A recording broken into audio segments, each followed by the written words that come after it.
लहदा धाम की जय, काशी कभी चौड़ा धाम की जय, मगध धाम की जय, आचार्य श्री विचार साहेब की जय, शांत समाज की जय, भगत समाज की जय, दानदाताओं की जय, शाही बंदी जय।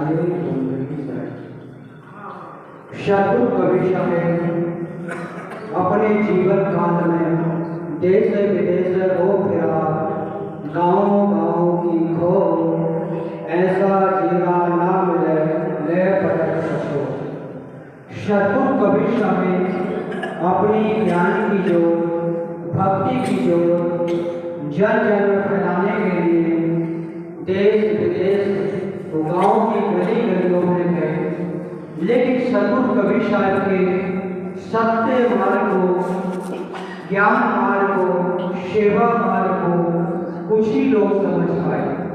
और जो भी सद्गुरु कबीर साहब के सत्य ज्ञान को समझ जाता है, उसके जीवन से सभी विकारों की गंध खत्म हो जाती है और सद्गुरु के भक्ति की उसके हृदय में सुगंध पैदा हो जाती है। तो उस सुगंध को पैदा करने के लिए हमको नित्य दिन सत्संग, सेवा, सुमरन, ध्यान, पाठ करते रहना चाहिए। जब भी हमारे प्रतिदिन सद्गुरु की कृपा, गुरु की कृपा हम पर बनी रहती है। अगर हम उस से ध्यान हटा देते हैं तो हमारा मन विकारों की ओर आकर्षित होने लगता है। इसलिए प्रतिदिन हम सत्संग, भजन, सेवा, पूजा पाठ नित्य नियम करना चाहिए। जो भी समय मिले बैठे बैठे, सोते सोते सद्गुरु का ध्यान और सुमरन करते रहेंगे तो सद्गुरु की कृपा हम पर होती रहेगी। अपने जीवन में उस परम सत्य को जानने की कोशिश करो जिसको सद्गुरु कबीर साहब कहते हैं, साँच बराबर तप नहीं, झूठ बराबर पाप, जागे हृदय साँच है, ताके हृदय आप साहे, ताके हृदय आप। सद्गुरु कबीर साहब कहते हैं, अगर हमारी भक्ति में सत्ता नहीं है, सेवा नहीं है, करुणा नहीं है, दया नहीं है, तो हमारी भक्ति में कहीं त्रुटि है। जो जिस सद्गुरु कबीर साहब परम सत्य की बात करते हैं, आत्मा सत्ता की बात करते हैं, आत्मा से परमात्मा की खोज की बात करते हैं, अपने हृदय ही में सद्गुरु को प्राप्त करने की बात करते हैं कि भाई आपके हृदय में वो सद्गुरु प्रकट हो जाएगा। लेकिन साँच बराबर तब जब हमारा चलेगा और हम सत्ता के मार्ग पर चलेंगे, सेवा के मार्ग पर चलेंगे, दया के मार्ग पर चलेंगे, माता पिता गुरु संत की सेवा करेंगे तो सद्गुरु की कृपा हम पर जरूर बसेगी।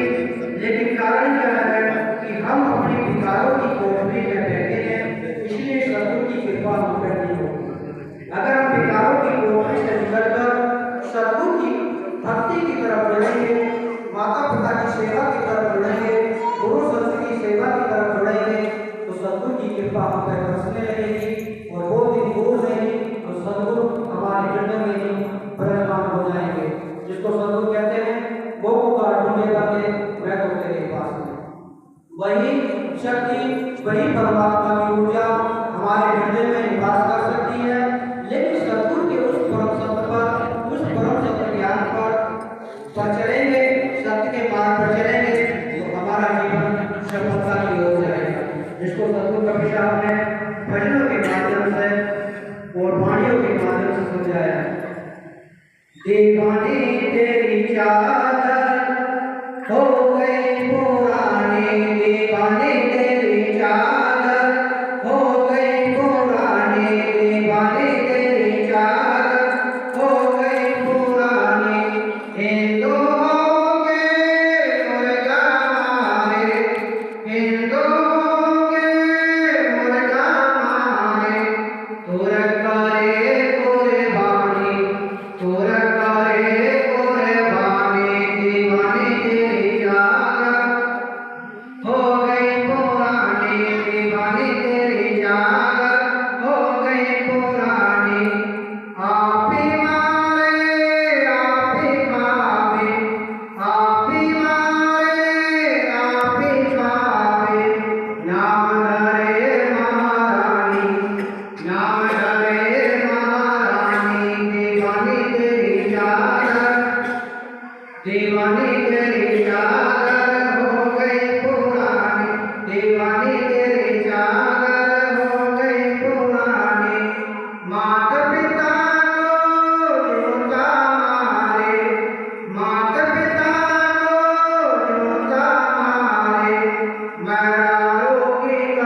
शत्रु कभी शायद अपने जीवन काल में कहते हैं हमारी ज्यादा जन्म मृत्यु के चक्कर बहुत पुरानी हो गई, लेकिन आत्मा बोध नहीं हो पा रहा।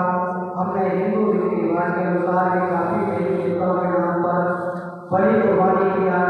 मुस्लिम लोग भी बड़ी कुर्बानी करते हैं, लेकिन किसी को भी परम सत्य की प्राप्ति नहीं हुई। उसी को शत्रु समझाते हैं, ऐसा कार्य करते करते हम लोग कितने युग बीत गए, लेकिन परम सत्ता की प्राप्ति नहीं हुई।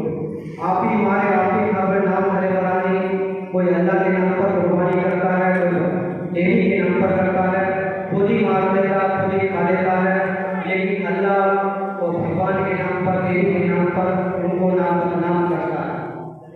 तो ऐसे कार्य करते करते हमारा जीवन बीत गया। न तो अल्लाह वालों बंदों की कृपा मिली, न देवी की कृपा भगत को मिली। इसलिए अपने जीवन में अपने जीव हत्या न करके अपने विचारों की बलि देना है, अपने गलत संस्कारों की बलि देना है, जब भी हमारी उस सद्गुरु की प्राप्ति होगी। कोई भी अपने माता पिता की सेवा न करता और उनको मारपीट करता है, तो ऐसा करने से उस परम सत्य की प्राप्ति नहीं होगी। माता पिता की सेवा करें, हिंदू की सेवा करें, गुरु सत्य की सेवा करें, तो सद्गुरु की प्राप्ति होगी, सद्गुरु का ज्ञान होगा और हमारा जीवन परम सत्ता की हो जाएगा, सद्गुरु की कृपा होगी। इसलिए अपने जीवन में उस परम सत्य को जानने की कोशिश करो, जिसको सद्गुरु कबीर साहब ने अपने जीवन काल में अनेकों भाई अपने प्रश्नों में बताया है। भोगों का ढूंढने का जगह तो तेरे पास में, तो सद्गुरु कबीर साहब बाहर नहीं बताते, अंदर आत्मा में बताते हैं, चेतन आत्मा में बताते हैं, सभी जीव में बताते हैं, क्योंकि बाहर कहीं नहीं मिलेगा, जब भी मिलेगा अपने अंदर मिलेगा। माता पिता के रूप में, गुरु के रूप में, भाई के रूप में, बहन के रूप में परमात्मा हमारे आसपास ही है, लेकिन उस परम सत्य को हम महसूस नहीं कर रहे, इसलिए हमको उस परमात्मा की ऊर्जा प्राप्त नहीं हो रही। इसलिए अपने जीवन में हम उस परम सत्य को जानने की कोशिश करें। हमको सद्गुरु कबीर साहब बताते हैं, कुछ लेना ना देना मगन रहना, कुछ लेना